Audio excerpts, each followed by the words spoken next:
Guys എൻ്റെ വീട്ടിൽ നിന്ന് കൈപ്പിക്ക കറിയാണ് കേട്ടോ. കൈപ്പിക്ക കറിയല്ല, കൈപ്പിക്ക റോസ്റ്റാണ് വയ്ക്കുന്നത്. റോസ്റ്റ്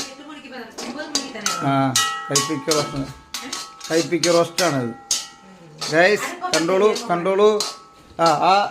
നാളികേരം എടുക്ക്, നാളികേരം എടുക്ക് കേട്ടോ. ഇത് നാളികേരമൊക്കെ ചിരണ്ടി വെച്ചിട്ടുണ്ട്. ഇത് കണ്ടില്ലേ?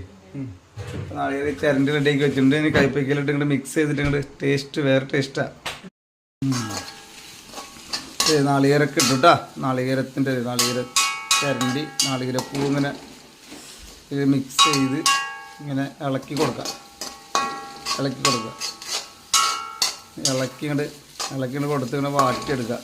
എന്നിട്ട് വാട്ടിയിട്ട് എടുത്തു കഴിഞ്ഞാണ്ടല്ലോ അത് വേറെ ലെവലാണ്. എന്നിട്ട് നമുക്കിങ്ങനെ പഴങ്കഞ്ഞി ആയിരിക്കണം. പഴങ്കഞ്ഞി ഉണ്ടല്ലോ, പഴയ ചോറൊക്കെ അങ്ങനെ പഴങ്കഞ്ഞി എടുത്തിട്ട് ഇതും കുടിച്ചിട്ട് ഇങ്ങോട്ട് കഴിച്ച് കഴിഞ്ഞാണ്ടല്ലോ പൊന്നു മക്കളെ 2-3 പ്ലേറ്റ് അങ്ങോട്ട് അകത്തേക്ക് പോണ വഴി അറിയില്ല. തൊട്ടപ്പുറത്ത് തന്നെ ഇത് അയില വിളകിട്ട കറിയാണ് വെച്ചുകൊണ്ടിരിക്കുന്നത് കേട്ടോ.